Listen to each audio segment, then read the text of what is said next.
EY 컨설팅 안동민입니다. 소비 형태 변화에 따른 기업 시스템 구축 사례를 소개해 드리겠습니다.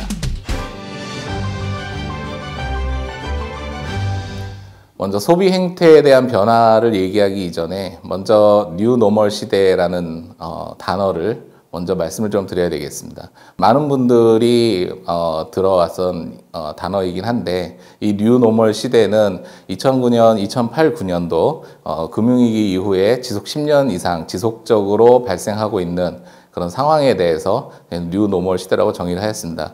크게 보면은 저희가 세 가지로 이야기를 나눌 수가 있겠는데요. 먼저 국가 경제에 대한 저성장, 그리고 기업은 저수익률을 갖게 되고 또 가게는 저소득을 갖게 되는 이러한 상황이 지속적으로 이루어지게 됨에 따라서 이것이 새로운 하나의 기준으로 자리 잡게 됨을 뉴 노멀 시대라고 이야기를 하고 있습니다. 여기에 대해서 금년 초부터 발생하고 있는 코로나 바이러스, 이 바이러스에 의해서 또한 사회적으로 그 변화가 또 크게 한번 요동치게 되는데요. 이 변화는 크게 두 가지로 요약을 할 수가 있겠습니다. 하나는 언택트라고 표현하고 있는 비대면, 그리고 또 하나는 온라인과 모바일이 좀 더 강화가 되고 있는 그런 디지털 사회입니다. 특히 디지털의 경우에는 과거에는 특정 계층, 특정 연령, 그리고 특정 소득계층 이런 특정 부분에 있어서 많은 강세를 보였는데 코로나 이후에는 전반적으로 이 디지털에 대한 확산이 지속되고 있습니다. 이러한 상황 하에서 유통과 소비재도 마찬가지로 그 변화를 겪게 되겠는데요. 이러한 변화에 대응을 어떻게 하고 있는지 본 사례에서 소개를 좀 드리도록 하겠습니다. 먼저 이 뉴 노멀 시대가 강화되고 있는 가운데 유통소비재 산업이 어떻게 도전하고 있는지를 정리하였습니다. 우선 첫째는 소비자의 니즈가 좀 더 복잡해지고 있다는 겁니다. 소비가 점점 더 디지털화되어 있고 특히 소비자의 니즈는 채널의 형태로 표현되고 있는데 이런 디지털 채널들이 요즘 굉장히 다양하게 전개되고 있습니다.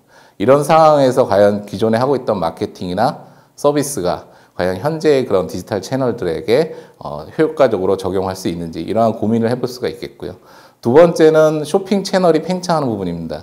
온라인뿐만 아니라 오프라인의 경우에도 다양한 지금 형태의 그런 쇼핑 채널들이 있습니다. 온라인의 경우는 말할 것도 없이 대두되고 있는 그런 스타트업 기업의 플랫폼이나 이런 부분들을 같이 적용해서 유통 전략을 세워야 되는지 이러한 고민들을 하게 되고요. 오프라인에서도 마찬가지로 기존에 있었던 로드샵이나 이런 부분에서 더해서 샵인샵, 즉 다른 대형 샵에 들어가 있는 형태들, 그리고 대리점도 기존의 대리점, 또 위탁 대리점 이런 다양한 형태로 오프라인 채널들도 변화하고 있습니다. 이러한 팽창되는 채널 속에서 저희가 고객을 어떻게 관리해야 될지 이런 부분에 대한 도전이 있었습니다. 또한 두 번째 크게 시장 경쟁이 치열해지고 있다는 겁니다. 물론 첫 번째 그 소비자의 니즈가 복잡하게 됨에 따라서 채널도 다양하게 되고 이 다양해진 채널에 어떻게 기존 상품을 가지고 경쟁할 수 있는지 이런 부분들에 대한 고민이 있게 되겠는데요. 과거에 하고 있었던 그런 단기적인 마케팅이 지금의 어떤 그런 유통 상황에서 과연 먹힐 수 있는지 한계가 있는지 이런 부분에 대해서 고민할 수밖에 없었습니다. 또한 기존 상품들이 그러면 새로운 채널에는 진입이 쉬운지 신규 채널에 진입을 하게 될 때 기존 상품을 폐기하고 신상품을 가지고 진입을 해야 되는지 또는 기존 상품을 변형해서 들어가야 되는지 이러한 부분에 있어서의 고민도 마찬가지로 이루어질 수가 있겠습니다. 또한 세 번째로는 앞에서 언급했던 부분들의 연장성산인데요. 이렇게 다양하게 채널이 확대됨에 따라서 그거에 대한 유통 채널을 관리하는 비용 그리고 그거에 대한 물류 비용 등이 증가하게 되겠습니다. 그래서 기업의 입장에서는 이러한 비용들을 절감하게 되는 부분에 있어서 한계를 맞게 되겠고 과연 어떻게 그런 확대되는 유통망에 대한 공급망 관리를 효과적으로 제고를 하면서 비용을 절감할 것인지 또한 이 관련된 내부 운영 비용들은 어떻게 효과적으로 고객을 가치를 창출하는 관점으로 전환할 건지 이런 좀 도전들을 직면하게 되었습니다. 오늘 소개해드릴 기업은 그 가구 등 인테리어 상품 및 관련 서비스를 제공하는 홈퍼니싱 제조 및 유통 기업입니다. 이 기업도 마찬가지로 뉴 노멀 시대를 맞이해서 다양한 그러한 그 도전에 직면하게 되었고 특히 올 초부터 발생하는 코로나 이 바이러스 환경에서 더욱더 많은 변화가 있었습니다. 물론 이 구축 추진 사례는 작년부터 추진했던 것이라 코로나와는 좀 무관한 거지만 앞서 말씀드렸던 바와 같이 그런 뉴노멀 시대의 변화가 코로나로 인해서 더 가속되는 그런 상황에서 작년부터 추진해왔던 부분들이 효과를 발휘하고 있었던 것을 상기시켜 볼 때 오늘 적절한 그 사례라고 생각해서 소개해드리게 되었습니다. 우선 먼저 홈퍼니싱 기업에 대해 소개해드리기 전에 홈퍼니싱 기업의 환경이 이 뉴노멀 시대에서는 어떻게 변화하는지를 간단히 말씀을 드리겠습니다. 우선 크게 과거 10년 정도 걸쳐서 이 뉴노멀 시대에서 홈퍼니싱 기업은 특히 제조보다는 유통을 중심으로 변화되는 것이 크게 두드러졌습니다. 제조 부분은 영세화되거나 혹은 대형 홈퍼니싱 기업은 제조를 아웃소싱하고 유통을 강력하게 키우는 방향으로 전환을 했습니다. 예를 들면 2005년도에는 50인 이상의 가구 제조 사업체가 약 12.8%였습니다만 지금 2016년 현재는 9.6%, 2020년에는 그보다 더 낮은 것을 볼 수가 있겠습니다. 그리고 홈퍼니싱 업체들의 그 기본적인 투자 방향이 제조 위주에서 지금 매장의 확대나 온라인을 강화하는, 즉 유통 쪽을 강화하는 방향으로 진행을 하고 있는 것을 볼 수 있습니다. 또한 그것과 같이 맞물려서 제품에서 서비스로 이동하는 그런 현상을 또 볼 수 있겠습니다. 특히 홈퍼니싱 그 산업에 있어서의 국내의 경우는 이케아가 진출한 이전과 진출한 이후로 크게 나눌 수가 있겠는데요. 이케아가 진출한 이후에 각 홈퍼니싱 업계에서는 리포지셔닝을 통해서 경쟁력을 잃지 않도록 강화하는 그런 추세를 보이고 있습니다. 특히 제조의 경우에서는 외주화를 통해서 제품의 매출 비중을 감소시키고 또 다양한 상품이나 서비스를 증가시킴으로 인해서 소비자의 다양한 니즈를 맞추도록 노력을 하는 것을 볼 수 있겠고요. 그리고 또한 상품이나 서비스들을 기존의 그 단일한 어떤 그 커머디티한 상품에서 더 확대돼서 서비스를 융합하는 그런 상품화를 통해서 시장을 좀 더 선점하려고 노력을 하고 있습니다. 예를 들면 리모델링이라든지 인테리어를 결합한 패키지, 그리고 건자재나 시공이 가구 상품과 연결돼서 패키지로 제공하는 것 등을 저희가 예를 들어 말씀드릴 수가 있겠습니다. 또한 그 홈퍼니싱 업계에서의 그 뉴노멀 시대에서는 시장과 고객도 크게 변화하고 있는데요. 우선 국내에서는 소득 수준이 향상되고 1인 가구가 증가하는 것은 많은 분들이 알고 계실 겁니다. 통계적으로 보면 과거 수년간 연평균 20%를 웃도는 1인 가구 증가율을 보였습니다. 또한 2018년도에 저희가 1인당 GNI는 3만 부를 돌파했는데 소득 수준이 3만 부를 돌파한 이후에 홈퍼니싱 업계가 지속적으로 성장하는 그런 많은 사례를 볼 수가 있겠습니다. 특히 일본 같은 경우에는 92년도에 3만 부를 돌파한 이후 10년간 매년 평균 두 자릿수의 홈퍼니싱 성장률을 기록한 것으로 나타나고 있습니다. 또한 가구와 인테리어에 대한 그 소비 패턴도 변화하게 됐습니다. 주거 환경이 변화가 됨에 따라서 가구나 소비 행태도 좀 변하게 됐는데요. 우선 집은 과거에는 잠자는 공간인데 지금은 휴식하는 공간으로, 그리고 가구는 과거에는 소유하는 그런 재산의 개념에서 지금은 유행에 따라 교체하는 패션 제품의 개념으로 변하는 것을 볼 수 있습니다. 과거 10년간의 통계를 보면 소파의 경우에는 교체 주기가 7에서 8년이었다가 절반 정도의 3에서 5년 정도의 주기가 단축되는 것을 보면 이러한 그 소비 패턴의 변화를 인식할 수 있게 되겠습니다. 여기에 더해서 올 초부터 있었던 코로나19가 이 홈퍼니싱 시장에서는 좀 더 크게 영향을 미쳤습니다. 특히 홈퍼니싱 시장은 오히려 성장이 가속화되는 그런 측면을 보였는데요. 재택근무나 외식을 자제하는 등 아웃도어 활동보다는 인도어 활동에 치중을 하다 보니 가정용이나 주방용에 대한 가구나 소파 같은 홈퍼니싱 제품들의 수요가 증대했습니다. 그래서 기록을 보면은 2020년 올해 1분기 매출의 경우에는 대부분의 대형 가구 제조 유통 가구사들이 평균 10% 이상 성장하는 것을 볼 수가 있겠습니다. 물론 2분기도 지금 2분기에 대한 결산을 진행 중이겠지만 1분기와 못지않은 그런 성장을 보였다라고 알고 있습니다. 또한 거기에 더해서 온라인 매출이 물론 증가할 것이라고 예상했지만 훨씬 더 기대보다 증가하는 현상을 볼 수 있겠습니다. 물론 코로나에 의한 언택트 소비가 온라인으로 전환되는 것은 많이 이해하고 계실 부분인데요. 특히 전체 소비재의 온라인 전체 매출 증가가 5월 경우에는 13.5% 정도 성장을 했는데 생활가구 부문은 그보다 훨씬 높은 23% 정도가 전월 대비 성장한 것을 볼 수 있겠습니다. 그래서 홈퍼니싱 입장에서는 코로나19가 홈퍼니싱 시장의 성장을 좀 더 가속화하는 매개체로 작용을 하고 있다고 볼 수 있겠습니다. 물론 이것이 계속적으로 지속될 것이라고는 보지 않지만, 물론 이러한 환경이 결국은 변화가 저희가 예상했던 것보다 훨씬 더 빠르게 가속적으로 이루어지고 있다는 것을 확인할 수 있으며, 이러한 불확실성이 증대되는 데에 대해서 기업들이 좀 대응을 해야 된다, 이런 필요성들이 나타나고 있습니다. 따라서 기업 시스템을 구축하기 위해서 이러한 환경을 이해하고 이러한 환경에서 어떻게 대응을 해야 되는지에 대한 목표를 수립하고 기업 시스템을 구축하게 되었습니다. 그래서 특히 시장과 고객의 변화가 예측할 수 없을 정도로 빠르고 강하게 진행되고 있는 것을 저희가 신속하게 대응을 하기 위해서 어떻게 시장과 고객 향 기업 시스템을 확보하는지에 대한 그 과제로서 기업 시스템을 전체적으로 추진하게 되었습니다.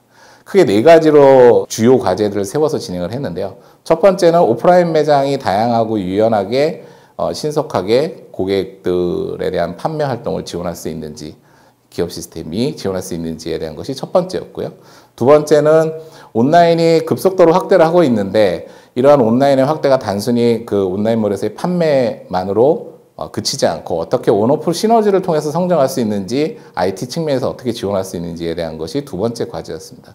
세 번째는 기존의 단순한 상품뿐만 아니라 시공이나 혹은 이제 다른 여러 가지 서비스를 포함한 상품들이 크게 늘어나게 돼 따라서 이 부분에 대한 공급 대응은 기존의 커머디티한 제품을 공급하는 것과는 좀 더 다른 능력이 필요했습니다. 그래서 이러한 공급 대응 능력을 기업 시스템에서 어떻게 강화할 수 있는지, 이것이 세 번째였습니다.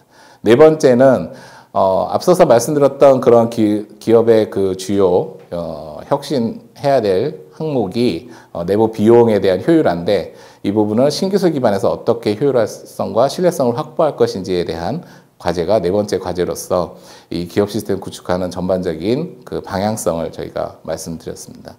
특히 기업 시스템은 전체적으로는 SAP S/4HANA의 ERP를 구축하는 것으로서 출발해서 단순히 ERP만을 구축하는 것이 아니라 그 주변 시스템, 특히 시장과 고객에 밀접하게 연결되어 있는 그런 시스템들에 대한 재구축도 같이 병행해서 이루어짐으로써 기업 시스템을 구축하기 위한 그런 효과적인 목표를 달성할 수 있도록 진행을 하였습니다. 이 네 가지에 대해서 간단하게 말씀을 드리겠습니다. 네, 우선 첫 번째로는 오프라인 매장을 어떻게 유연하고 신속하게 판매 활동을 지원할 수 있는지에 대한 그런 시스템 구축 그 사례를 소개를 드리겠습니다. 과거의 매장의 시스템은 우선 그 고객의 접점에 있는 포스 시스템, 그리고 그 포스에 있는 정보들을 관리하는 매장 관리 시스템, 저희가 엔드 오브 세일즈, 즉 EOS라고 표현하는 그런 매장 관리 기능 시스템, 그리고 그것을 다시 ERP로 연결하는 그런 3단계의 구조로 이루어진 것들이 대부분이었습니다. 이런 상황에서는 실제로 그 기간 시스템인 ERP 시스템의 각종 물류 정보나 재고 정보나 관련 판매 정보, 특히 타매장의 정보 등을 효과적으로 실시간으로 정보를 공유해서 기존 매장에 제공을 하고, 그래서 판매 촉진으로 이어지게끔 하는 데 있어서는 조금 어려움이 있었습니다. 특히 매장의 형태가 다양함에 따라서 포스의 많은 기능들을 그 다양한 형태에 따라서 부가적으로 기능을 주다 보니 포스가 효과적으로 기간 시스템으로 넘어가는 데 문제점이 있었습니다. 그래서 저희는 S/4HANA의 그 SAP UI5에 대한 기반 기능을 적극적으로 활용을 해서 매장 관리 기능을 SAP UI5로 개발을 해서 클라우드 포스와 다이렉트로 연결을 했습니다. 그럼으로써 기존 매장 관리 시스템의 ERP 인터페이스를 불필요하게 만들었고, 이로 인해서 매장에서 빠르게 타 매장의 재고를 파악하거나 물류에서 재고를 파악하고 재고를 이관해서 대면하고 있는 고객에게 판매할 수 있도록 실시간 판매 대응을 강화하는 방향으로 진행을 하였습니다. 두 번째는 온라인 확대 기반 온오프 시너지를 통한 성장 지원입니다. 본 기관 시스템을 구축할 때 온라인몰도 같이 리뉴얼을 해서 좀 더 모바일을 강화시킴으로 인해서 온라인을 판매 활동을 지원하도록 진행을 하였습니다. 물론 그뿐만 아니라 ERP S4 하나에 오프라인 매장 관리를 집어넣었기 때문에 온라인에 있는 정보를 ERP로 인터페이스만 하게 된다 그러면 온라인과 오프라인에 대한 모든 판매 정보를 전부 한꺼번에 관리를 할 수 있게 되겠습니다. 이렇게 됨에 따라서 기존에 이제 개인정보보호법에 의해서 별도로 관리하고 있던 CRM과 연결함에 따라서 멤버십 관리, 캠페인 활동 등을 온오프 동시에 추진하거나 온라인에서 오프라인의 실적을 참조해서 고객들을 대응할 수 있게 한다는 등 다양한 CRM 활동들을 할 수 있도록 인프라를 확보할 수 있게 되겠습니다. 이로 인해서 고객에 대한 정보나 이런 부분들은 온라인은 오프라인을, 오프라인은 온라인을 참조할 수 있게 되겠고 이런 고객 정보를 활용해서 더욱더 판매 활동에 시너지를 창출할 수 있도록 그렇게 구조를 지원을 하였습니다. 세 번째는 서비스 포함 상품 공급 대응 능력 강화입니다. 특히 상품이 과거에는 이제 자체 제작을 해서 지원을 하던 것을 외주 제작 업체에 의뢰해서 아웃소싱 하는 경우가 많이 늘어나고 있습니다. 특히 국내 제작 업체뿐만 아니라 중국이나 베트남 등 이제 다양한 이제 국가에서 경쟁력이 있는 그런 가구들을 수입을 해서 팔거나 하는 여러 가지 활동들을 하게 되겠는데요. 이런 경우에 있어서 그러한 공급 업체들이 제대로 이제 공급 업무를 수행할 수 있도록 지원을 해줘야 되는데 과거에는 SRM이나 이런 부분들을 함에 있어서 국내 업체, 제조업체 위주로 진행이 되다 보니까 이제 중국이나 베트남과 같은 수입 업체들 또는 국내 업체의 경우에도 영세한 업체들, 이런 업체들이 SRM을 활용하는 데 좀 어려움이 있었습니다. 그래서 이번에 SAP S4 하나를 구축함과 동시에 SAP와 파트너십 관계를 맺고 있으면서 EIM, 즉 엔터프라이즈 인포메이션 매니지먼트 솔루션을 제공하고 있는 오픈텍스트와 같이 해서 오픈텍스트의 디지털 컨텐츠 플랫폼을 같이 도입해서 적용을 하게 되었습니다. 큰 장점으로는 오픈텍스트는 SAP S4 하나와 별도의 인터페이스가 필요하지 않고 서로 인테그레이션이 되어 있는 것이 큰 장점이고요. 이를 통해서 업체는 공급업체가 역량이 편차가 있다 하더라도 상향 평준화한 그런 그 업무를 지원할 수 있도록 오픈된 디지털 플랫폼으로 활용할 수 있게 제공을 했습니다. 그리고 업체의 제작 정보나 각종 정보들도 이 오픈 텍스트를 통해서 진행함으로써 엔드투엔드 트래킹이 가능하게 진행을 하였습니다. 마지막으로 신기술 기반 내부 업무 효율성 및 신뢰성을 확보하는 부분입니다. 저희는 그 오픈 텍스트의 솔루션이 OCR 기능이 있는 것을 확인하고 이 OCR 기능을 적극적으로 도입을 하기로 했습니다. 즉 OCR 기능이란 문서에 있는 정보를 광학 정보를 읽어서 텍스트화하는 그런 기술을 말하는데 저희가 각종 공급업체의 견적서나 혹은 수입 통관 서류 등 각종 문서의 디지털 문서 관리를 OCR을 통해서 진행을 했고요. 또 그 외주 제작업체의 품질 검사한 결과들을 입력을 하고 ERP에 OCR을 통해서 자동으로 저장하는 등 그런 활동을 이제 OCR을 통해서 하면서 굉장히 업무 효율성을 확보할 수 있도록 하였습니다. 물론 이것과 더불어서 오픈텍스트가 갖고 있는 인포메이션 프로세싱과 SAP의 결합을 통해서 매장이 고객과의 판매 업무 이외에 견적서 생성 업무, 매출 현황 보고서 작성 업무 등을 RPA를 통해서 자동화함으로써 매장을 지원할 수 있도록 이렇게 그 신뢰성을 확보하고 효율성을 확보하도록 진행을 하였습니다. 이러한 시스템을 구축함으로 인해서 전체적으로 지금 현재 오픈한 지 몇 개월이 지났습니다만 신속성이 굉장히 증가하였고 또한 업무 품질이 향상되었으며 또한 시스템 간 인터페이스를 최소화하면서 각종 신기술을 적용함에 따라 효율성을 굉장히 높였습니다. 이러한 부분들은 결국은 고객, 공급업체를 포함해서 회사 전체에 일치된 정보를 제공하게 되고 교환하게 됨에 따라서 신뢰성을 확보할 수 있게 되었습니다. 이상과 같이 홈퍼니싱 업체에서 SAP S4 하나 ERP를 기반으로 CRM, 온라인몰, 그리고 각종 오픈텍스트, 각종 솔루션들을 도입해서 시스템을 구축한 사례를 말씀을 드렸습니다. 본 장표에서 보시다시피 다양한 그런 시장 고객 환경에서 구축 방향을 설정하고 이를 지원하기 위한 그런 IT 시스템 구축에 대한 결과를 들으셨는데요. 현재는 이 업체는 지금까지 축적된 데이터를 바탕으로 해서 BW4 하나를 이용한 분석계 구축 작업을 진행을 하고 있습니다. 본 결과도 본 분석계 시스템에 대한 결과도 옳은 방향으로 결과가 나올 것으로 기대를 하며 본 프레젠테이션을 마치도록 하겠습니다. 감사합니다.